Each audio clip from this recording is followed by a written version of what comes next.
Muito obrigada, Sr. Presidente. Sr. Presidente, Sr. Presidente da República, Sr. Presidente da Assembleia da República, Srs. Membros do Governo, Senhoras e Senhores Deputados, caros capitães de Abril e restantes convidados.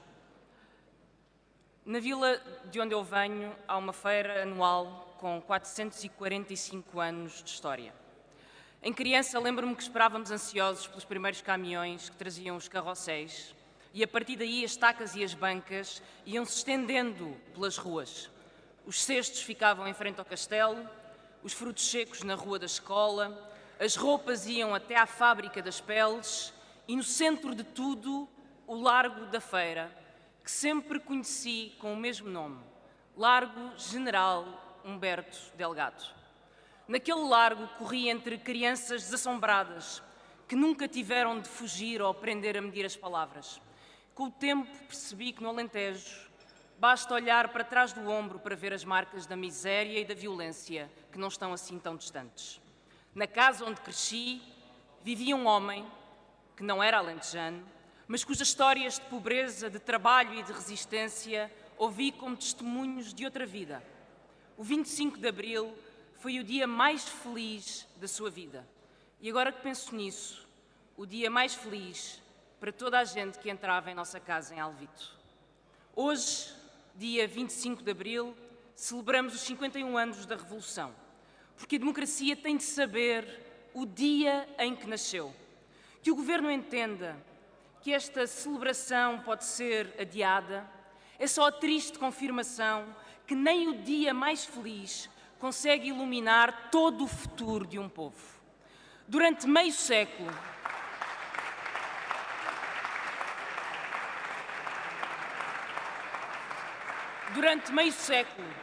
a Revolução de Abril estancou a peste do racismo e do autoritarismo e por isso, capitães de Abril, e a todos os que lutaram, eu quero dizer obrigada. Cumpriram a vossa missão. Agora é a nossa vez. Este é o tempo que nos calhou viver. Depois de quebrar promessas e devastar o legado de gerações, o capitalismo saiu da crise mostrando o que vale, rindo-se das desigualdades e dividindo os povos. Essa política gerou os seus políticos, Donald Trump, Javier Milei, Giorgia Meloni, Viktor Orbán. Eles levantam a motosserra para dizer quem está primeiro e quem fica para trás. Decidem as palavras que se gritam e as que são apagadas e escolhem que mortes são legítimas. Os novos devotos dessa política são os seus maiores fanáticos, a começar pelos donos das máquinas de consenso que dominam as redes de comunicação social, os algoritmos que pervertem interações, que manipulam comportamentos, que viciam a informação. Uma oligarquia planetária que impõe uma concentração de riqueza nunca vista pela humanidade, enquanto faz submergir no desespero áreas cada vez mais vastas da Terra. Os descartáveis contam-se aos milhões. Há um ano foi aqui denunciado o genocídio iniciado por Israel na Palestina. Desde esse dia, o Estado de Israel matou mais de 17 mil pessoas na faixa de Gaza, em grande parte crianças.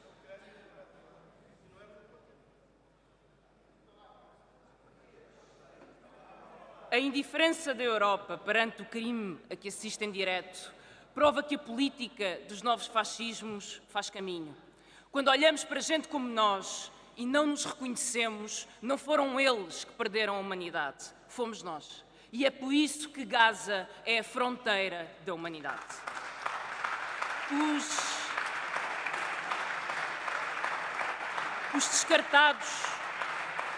Os descartados estão sob os escombros de Gaza e de Odessa, em campos de concentração para migrantes nas fronteiras da Europa, na pobreza extrema de África, nos guetos sociais. E quando nos falam das maravilhas da inovação industrial, proporcionada pela corrida aos armamentos, e nas vantagens de poupar em cuidados de saúde e na transição climática para investirmos mais em mísseis, começamos a perceber que qualquer um de nós ou dos nossos filhos pode tornar-se descartável.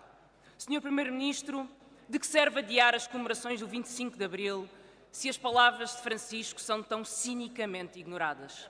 As últimas que disse, denunciando o delírio da guerra, e especialmente as pronunciadas em Lisboa. Todos, incluindo os sobreviventes na Palestina, as pessoas ciganas, as mulheres, os migrantes. Senhor Presidente, senhoras e senhores deputados, o 25 de Abril cumpriu-se com o fim da censura e com as eleições livres, as primeiras em que as mulheres votaram em igualdade. Mas a força da derrota da ditadura perdurou porque foi inscrita num texto que até hoje é rejeitado pelos herdeiros de Salazar, a Constituição. Ela não foi só uma carta de liberdades, e foi. Ela traduziu uma ideia de país que se realizava já pelas mãos do povo. O 25 de Abril de 74, a libertação, e o 25 de Abril de 75, as eleições, são a democracia, são o voto livre, mas são também uma ideia de país.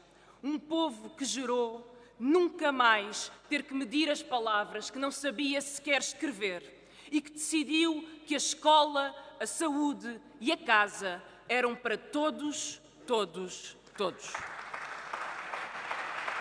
E o 25 de Abril também é uma ideia de mundo, também é como olhamos o mundo a partir de Portugal. Vamos comemorar este ano os 50 anos das independências africanas. Há 50 anos as feridas da guerra colonial estavam bem abertas, depois da barbárie e do racismo feito extermínio e do regresso traumatizado de milhares de portugueses. E foi nesse momento difícil que Portugal soube constituir-se como país da paz, que não ameaça ninguém, nem é ameaçado por ninguém, de respeito pelos povos à autodeterminação e de desejo de cooperação sem blocos militares. Hoje é esse 25 de Abril que fala contigo, com confiança e sem rancor, a ti que cresceste em liberdade e não vês que mais tem para te dar a democracia. Esse 25 de Abril ainda está aqui, perante o sequestro do mundo pelos novos militarismos, pelos impérios assanhados em guerras comerciais, pela disputa das áreas de influência, declaramos herdeiros dessa vontade de Portugal no mundo, desse testemunho atual. E é esse Abril que te fala a ti que pediram que aguentasses a troika, a pandemia e a inflação e agora tens 30 ou 40 anos e contas trocos para pagar a casa. É esse Abril que te fala a ti que não poupaste uma hora de descanso para que os teus filhos pudessem estudar e tudo o que ficou é o orgulho de teres conseguido, muito mérito, mas muito pouco dinheiro. É esse 25 de Abril que te fala a ti que fizeste tudo certo para no fim sair tudo errado e a ti que só conheceste a sorte de um jogo viciado. A imaginação de um Portugal justo e solidário, esse 25 de Abril, ainda está aqui. Eu admiro os jovens que hoje olham apreensivamente as ameaças do novo fascismo. Ao contrário de mim, que quando tinha a tua idade e aprendi a ser gente no Largo General Humberto Delgado, tu hoje sabes perfeitamente que a democracia não está vacinada contra o mal do nosso tempo. Vês o discurso de ódio a entrar pelos pátios das escolas, pela rua, pelo telemóvel e, apesar dessa ameaça e dessa apreensão, trazes a liberdade na mão. Este é o tempo que nos calhou viver e, para o enfrentar, temos connosco o segredo que Celeste Queiro um dia contou a Portugal. Num cravo cabe outro mundo. Viva a Revolução, viva o 25 de Abril.